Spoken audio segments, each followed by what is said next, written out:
Kamusta po? Now, I will show you kung paano patutubuin yung lemon seeds para magkaroon tayo ng sariling lemon fruit. I choose the matured lemon fruit. So, nabili ko ito sa palengke worth 25 pesos. Medyo may kamahalan. Sa bagay, wala namang mura na ngayon. All are expensive. So, yung una natin gagawin is slice itong lemon fruit in the middle section horizontally para matanggal natin yung seeds. So, ganito. Horizontally, dapat pahiga. Ayan.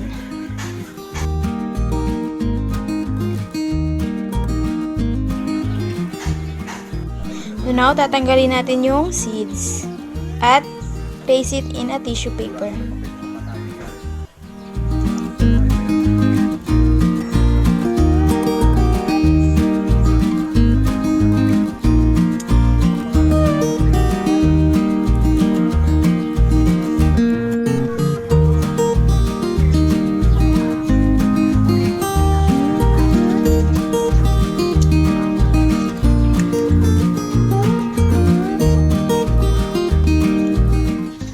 Ayan na, natanggal na natin yung seeds. After is, i-wipe natin yung seeds gamit yung tissue paper.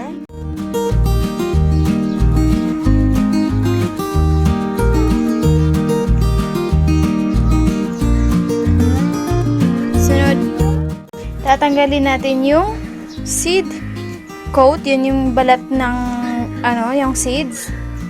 Ay gamit yung scissors, but remove it carefully para hindi ma-damage yung seeds.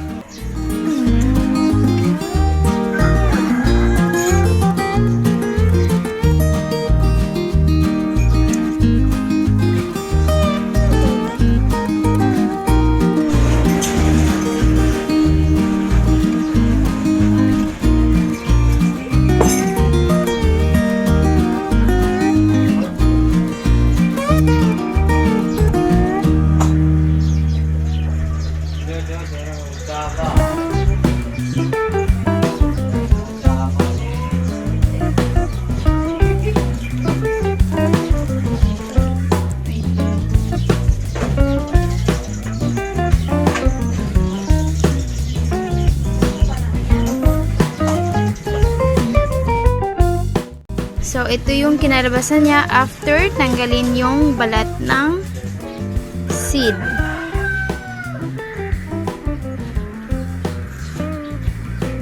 Is place the seeds properly in a tissue paper.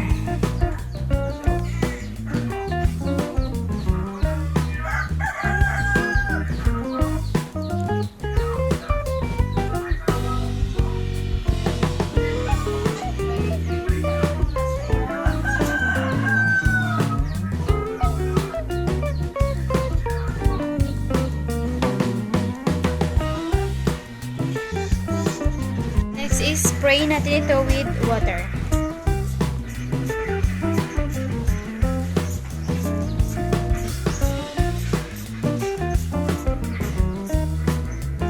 After spraying, cover natin ito with another tissue paper.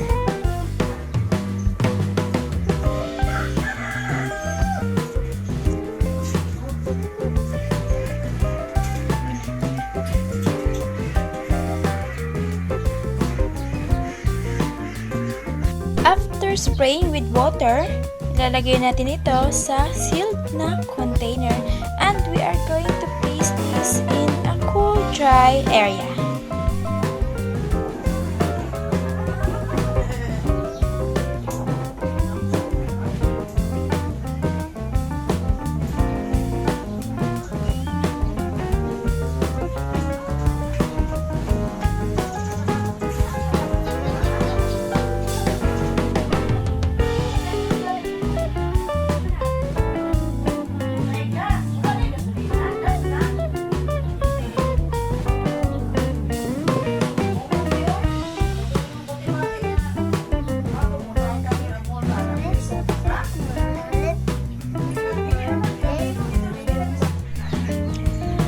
Day 1.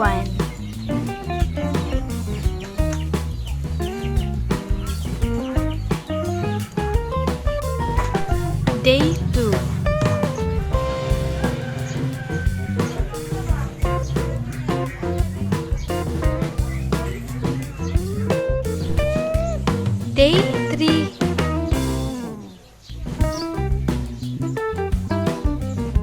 Day 4.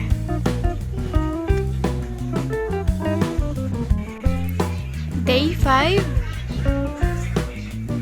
So day 5, medyo halata na yung first root niya. Although hindi pa ganun kahaba. Day 6. Maulan ngayon dito, guys. So ito na po yung ating lemon seeds. Nag-start nang mag-sprout ang kanyang first root. So ngayon, pwede na itong ilipat sa ating pot.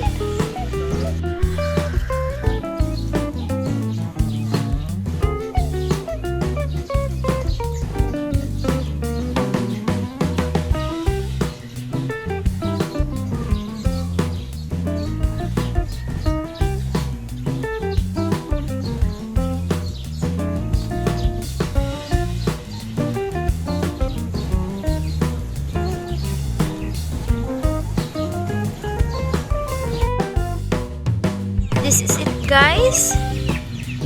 6 days after sowing the seeds. So, ayan na. Tuluyan na nag-emerge ang leaves ng ating lemon.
So much, guys, for watching. Please don't forget to subscribe, comment,